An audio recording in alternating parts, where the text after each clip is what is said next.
you would think that, past has something to do with winning an election, and I would say his past is not the greatest. Where's Hunter? Remember my Where's Hunter? It became the #1 shirt anywhere in the world for about 3 weeks. I'm not going to say bad. I'm sure, hey, if the guy from Maine can do well, I guess Hunter could do well too, because the guy from Maine is a basket case. And I would say worse than him is the one from Texas. That looks like Alfred E. Newman. I would say that if he can do well, maybe Hunter can do well. I'm not sure. It'll be pretty close as far as I'm concerned. And I've got a question about the nuclear dust. So the bombers go in, they entomb a lot of this enriched uranium. Yeah. At this point, do you need a deal with Iran to go get it? Or have you thought about just a covert daring, send in the SEALs, send in the Rangers? But I didn't want to be Jimmy Carter, I didn't feel like being Jimmy Carter. So that's off the table. We did. Well, we thought about it right at the very beginning, before we did what we did, before we destroyed their entire military.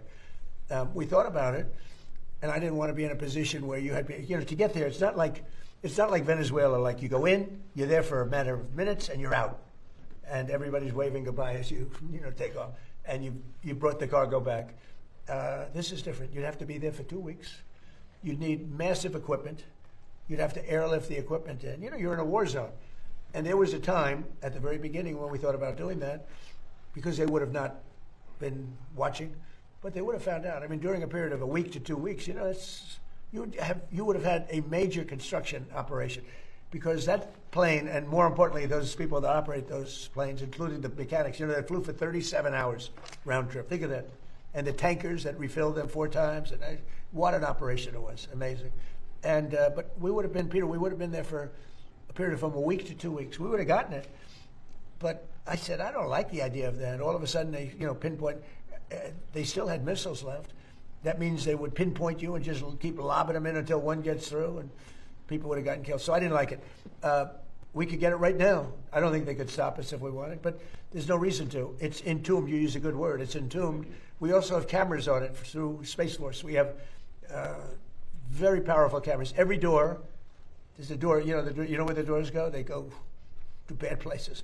But every single place on those mountains is basically three. Because we also hit it with tomahawks after. After that we hit it with tomahawk. Every inch of that land has cameras on it. We have about 9 of them, and they're on it. We cover it. So if anybody even got near it, we would know what we had to do. And we've heard you want to meet with the new Ayatollah, the new supreme leader. I don't want to meet, but if I did meet, I'd be honored to meet him. I'd like to see if we make a deal. But if we make a deal, it's possible that I would meet him. I'd be okay with that. Would that happen here in the U.S.? White House? Oh, I don't know. I haven't really heard too much about it. I didn't suggest it, but some people have suggested it. If it happened, it would happen. I'd be respectful. Do you think because Epic Fury killed his dad and his wife and his kid that he's got hard feelings and wouldn't want to meet? Well, I would say I'm not his favorite person. But with that being said, he's probably I don't know him. He's probably a professional. In some circles, he has a very good reputation, actually. Sometimes some people say bad, but a lot of people say bad about me. It's totally false, of course. Mr. President, on jobs, tomorrow the jobs report will be released. While the unemployment rate has been steady at 4.3%, the black unemployment rate has been 7.3%. When you ran for president, you courted black voters and talked about what you described as black jobs. How do you describe why this disparity is happening? What can you do to close that? Well, we're doing very well with the black jobs, African American jobs. I saw some numbers that we're doing really well. But where we're really going to do well is when all these plants are open. We're building many car plants. We're bringing cars back from Germany. We're bringing, we lost the car industry years ago. 54% of the industry went to Germany, Japan, Canada, Mexico. It's all coming back. It's amazing. And where your black worker is really going to do well is when those factories open. So I think they're going to be great. We've been doing very well. It's been a big focus for me. Yeah, please. Yeah, thank you, Mr. President. On today's announcement, how do you ensure the estimated cost savings are passed on to the consumers and not held by the company? And then on Iran, what specific progress has been made today in talks with them, and where are the sticking points still? So we're really lowering costs. When I came into this job, we had the highest inflation in the history of our country. 48 years, they say, but I think the history of our country, whether it's 48 years or more. But we had tremendous inflation with Biden. During the Biden, they had one of the highest ever, and I inherited that.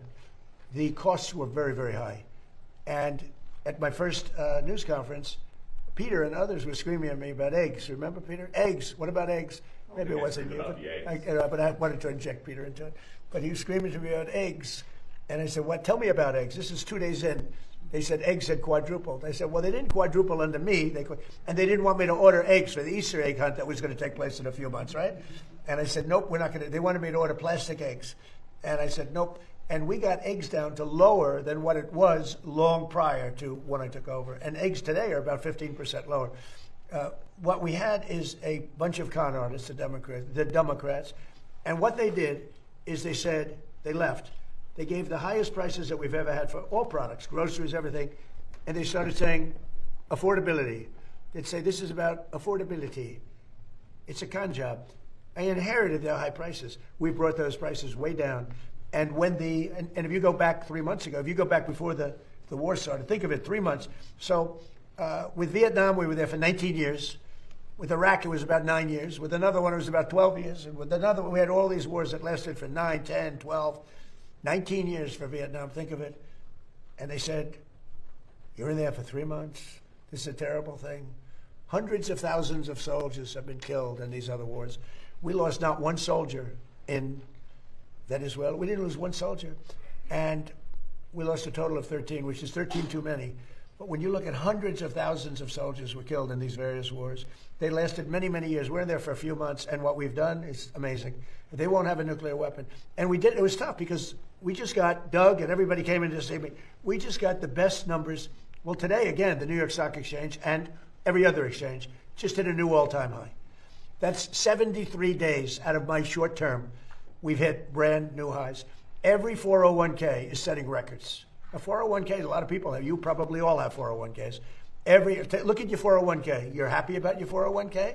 You know, the nice reporters are smiling at me, and the stupid reporters are like that. But their 401ks are setting records. They should be happy. They shouldn't be angry. They should be very happy. But 401ks are setting records. They've never had anything like it. So, you know, we've done a good job. As far as Iran's concerned, you're going to find out what the deal is. But the main parts of the deal is they can't have a nuclear weapon. The strait will open immediately. You know, it's going to open immediately. And we've largely swept for mines. We have the most sophisticated mines. They're underwater minesweepers. I actually said to somebody, one of the generals, why underwater? I said, because usually it's hostile. You know, when you're looking for mines, typically it's not in a good neighborhood, right? So underwater made a lot of sense when it didn't take long to figure that one out. So I think we're doing very well, but we're going to see. If we're going to win one way or the other. We're going to win on paper, or we're going to win military. One way or the other. It's going to be militarily or on paper. Mr. President, yes, Mr. President, Mr. President. Thank you, Mr. President. How critical is energy dominance, whether it be coal, whether it be LNG, whether it be oil, to national security? Without it, you can't win. As an example, AI is a big deal. Whether we like it, not like it, it's going to be amazing in many ways. It's going to be, I think, for medical, it will be amazing. But without massive amounts of energy, you can't even play the game. And we're leading China by a lot in AI. I was talking to President Xi about it. But if we didn't do, Lee Zeldin's done so great because, number one, fast approvals from professionals. You know, you'd have the best firms in the world submitting papers to, and we didn't keep them waiting for 10 years and then vote against them after 10 years. That would, guys would file with the environmental for a plant of some kind. After 15 years, they would be rejected.